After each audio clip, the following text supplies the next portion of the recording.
Friends, अभी आप सुन रहे थे बेसिक शिक्षा मंत्री श्री संदीप सिंह जी को। उन्होंने कहा है कि शिक्षक छात्र अनुपात बराबर है, यानी कि 22:1 होता है, 30:1। 30 बच्चों पर एक शिक्षक। और ये शिक्षक की किन के द्वारा हो रही है? ये हो रही है जो शिक्षा मित्र हैं, उनको सम्मिलित किया गया है। यादव जी ने, पूर्व मुख्यमंत्री अखिलेश यादव जी ने कहा है कि उत्तर प्रदेश में प्राथमिक शिक्षक और अन्य भर्तियों के नाम पर प्रदेश के लाखों बेरोजगार युवक युवतियों को प्रतीक्षा के सिवा कुछ नहीं मिला। भाजपा सरकार मतलब झूठा इंतजार। आप लोग इस बात पर क्या कहते हैं, जरूर कमेंट में बताइएगा। आपकी जानकारी के लिए बता दूं, ये पूरी तरीके से विरोधाभास है। पीछे की तरफ थोड़ा चलते हैं। आप लोगों को मालूम है, सुप्रीम कोर्ट का आदेश था, जो शिक्षा मित्र थे उनको बाहर कर दिया गया था। शिक्षा मित्रों को सहायक शिक्षकों से कि वो उस योग्य नहीं है, तो उन्हें शिक्षकों की कैटेगरी में नहीं रखा जाएगा, वो सिर्फ टेम्पररी हैं। ये चीज़ थी, सहायक शिक्षक नहीं कहलाएंगे। लेकिन वही शिक्षा मित्रों को अब बेरोजगारों की भर्ती मांगने पर वही शिक्षा मित्रों को सहायक शिक्षक की कैटेगरी में रखा जा रहा है। भी उतना नहीं है जितना जो सहायक शिक्षक है उनका है। तो ये इन्फॉर्मेशन भी निकल कर सामने आ रही है कि शिक्षकों की कमी से नहीं हो रहे परिषदीय स्कूलों में दाखिले। शिक्षक संगठन का दावा है 70% से अधिक परिषदीय विद्यालयों में शिक्षकों के पद खाली हैं। लोगों को एक बात और शेयर करना चाहूँगी, ये है गंगदोन खेड़ा स्कूल में स्थिति भी खराब है। ये देखिए आप थोड़ा सा, परिषदीय स्कूल में शिक्षकों की कमी का असर नए पंजीकरण पर पड़ रहा है। राजधानी के 70% से अधिक स्कूलों में शिक्षकों के पद खाली हैं। कई ऐसे स्कूल हैं जहां पर दूसरे विद्यालय में कार्यरत शिक्षा मित्र को पढ़ाने की जिम्मेदारी दी गई है। शिक्षकों की कमी की वजह से गंगादीन खेड़ा परिषदीय विद्यालय में अभिभावक अपने बच्चों को प्रवेश कराने से भी कतरा रहे हैं। इसलिए कतरा रहे हैं क्योंकि वहाँ पर शिक्षक नहीं है। पहली बात, आप लोग जानते हैं, जैसे शिक्षक होते भी हैं तो ये होते हैं जर्जर भवन रहते हैं, बच्चे का लिए व्यवस्थाएं नहीं रहती है। इस वजह से भी जो पेरेंट्स होते हैं, आप लोग समझ पा रहे होंगे, जो अभिभावक होते हैं, तो भले वो 2 टाइम की बजाय 1 टाइम ही खा लेंगे, लेकिन उन्हें रहता है कि हमारे बच्चों को शिक्षा दीक्षा प्रेजेंट टाइम में अच्छी मिले। इस वजह से जो अभिभावक हैं उनका रुख प्राइवेट स्कूलों की तरफ चला गया है। इस कारण नहीं कि स्कूलों में शिक्षक नहीं है, इस कारण भी कि सुविधाएं नहीं हैं।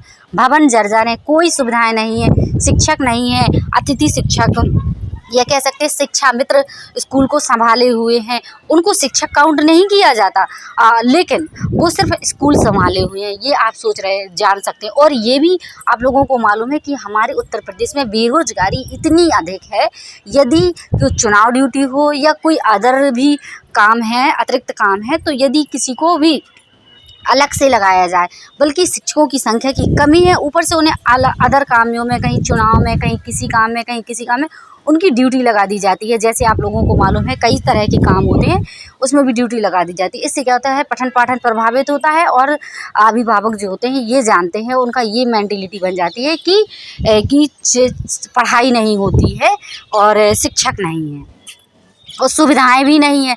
अब कुछ ही नहीं है तो लोग किस बेस पर एडमिशन कराएगा, आप लोग तो ये समझ ही पा रहे होंगे।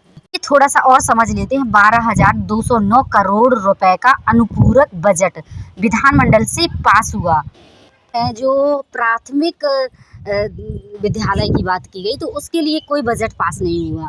और ये आप देख सकते हैं, माध्यमिक शिक्षा का 95.62 करोड़ रुपए इसका पास हुआ है। लेकिन विभागों की राशि, डेवलपमेंट की बात की जा रही, तो इसमें इतना बजट पास किया गया, लेकिन प्राथमिक का कोई बजट कोई बात नहीं की गई इसके लिए। तीसरी बात है, प्राथमिक विद्यालयों के लिए कोई बजट अलॉट नहीं किया गया। सरकारी स्कूलों की हालत ये है कि बच्चे एडमिशन नहीं ले रहे हैं, और जबकि आप लोग जानते हैं कि सुविधाएं नहीं हैं, शिक्षक नहीं है। अगर सिर्फ मिड डे मील के हिसाब से बच्चे एडमिशन लेंगे तो बस वही ले सकते हैं जिनका खाने की भी व्यवस्था नहीं है।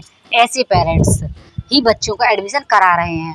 बल्कि सरकार चाहे तो सुविधाएं दे सकती है, सुधार कर सकती है, ना कि स्कूल बंद करे। बार कोशिश तो करे, एक बार थोड़ा सा जिस तरह प्राइवेट वाले थोड़ा सुविधाएं बढ़ा रहे हैं उस तरीके से अगर सरकार भी इतना सारा बजट रहता है तो शिक्षा की बढ़ावा देना चाहती है, सर्व शिक्षा अभियान चलाना चाहती है, तो सरकार भी थोड़ा सा अपने आप को पुशअप करे और थोड़ा सा उसमें बजट इन्वेस्ट करे और सुविधाएं दे बच्चों के लिए, स्कूल दे, या कह सकते हैं जर्जर भवन है, कहीं कहीं तो टीचर ही नहीं है, शिक्षक नहीं है, भर्ती करे उस तरीके से, तो कहीं ना कहीं सुधार ही देखने को मिलेगा। और बल्कि सरकार कर क्या रही है, स्कूल बंद कर रही है, जिससे क्या होगा, जो गरीब परिवार के बच्चे हैं, पढ़ लिख कर बेरोजगार हैं, मिडिल क्लास वाले हैं, तो उन्हें रोजगार नहीं मिलेगा। और जो बिल्कुल गरीब परिवार के बच्चे हैं तो वो बहुत ही मुश्किल से या तो पढ़ेंगे या पढ़ाई छोड़ देंगे, पढ़ेंगे तो वही जो थोड़ा बहुत उनकी स्थिति ज़्यादा दयनीय नहीं है। और प्राइवेट में तो आप लोग जान ही रहे हैं, मन मर्जी चलता है, शोषण टीचरों का हो तो किया जाता है, और यदि बच्चों का है जो गरीब परिवार के हैं तो उनको वो उतना एक तरह से डिज़र्व नहीं करते, या कह सकते हैं वो इतना अपने आप को वो नहीं कर सकते कि झेल नहीं सकते कि हम उतने प्राइवेट स्कूल में पढ़ाएं, और फिर खाना सारी चीज़ें मेंटेन नहीं हो पा रही। बहुत बेरोजगारी है और बहुत महंगाई है। तो ये लग रहा है कि सरकार प्रयास कर रही है, तो प्रयास कैसे कर रही है?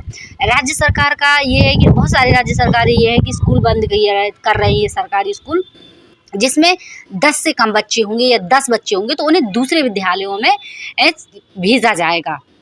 इसी तरह टीचर भी समायोजित हो जाएंगे, टीचर भी अपना दूसरे विद्यालय में जाएंगे, और फिर शिक्षक भर्ती की तो कोई बात ही नहीं रह जाएगी। ये अब हमारी यूपी की बात तो कंप्लीट हो चुकी है, लेकिन अब थोड़ा सा रुख करते हैं बिहार की तरफ।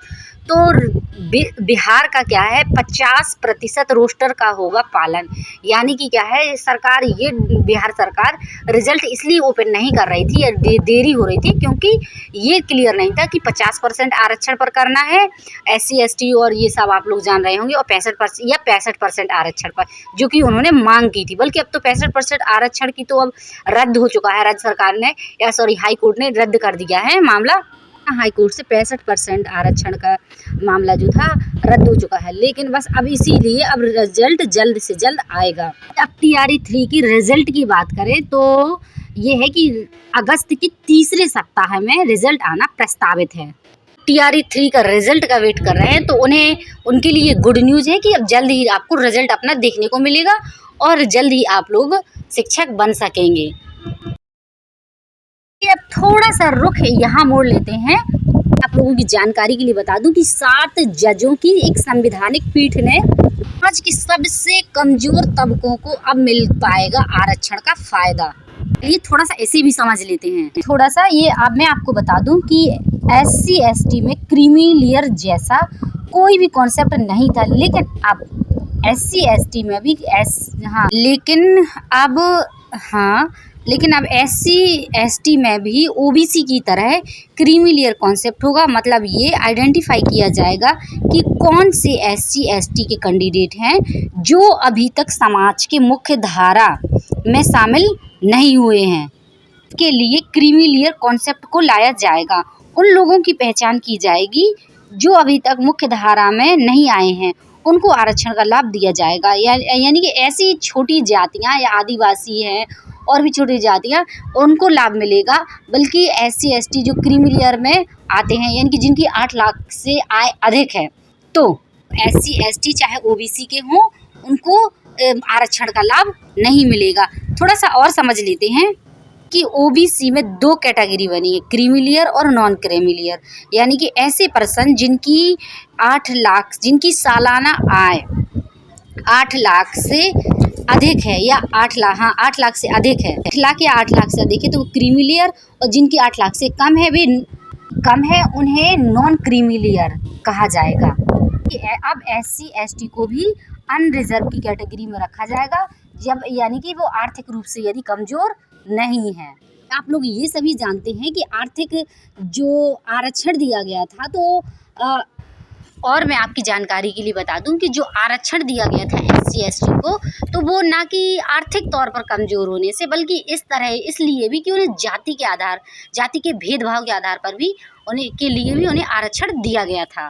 देखते हैं, आप अच्छे से जानते हैं कि जो आदिवासी है और बहुत ज़्यादा निचले तबके के हैं, तो वो या तो वो शिक्षित नहीं हो पाते हैं, और शिक्षित यदि से आदिवासी है जो बहुत पिछड़े हैं, बहुत डाउन नहीं हो पाते, तो सरकारी नौकरी में उनके सारे पद खाली जाएंगे। इसका लाभ मिलेगा अनरिजर्व कैटेगरी को। तो ये तो जान ही रहे हैं कि सरकारी स्कूल या कह सकते हैं जो क्षेत्रीय स्कूल हैं और वो बंद किए जा रहे हैं।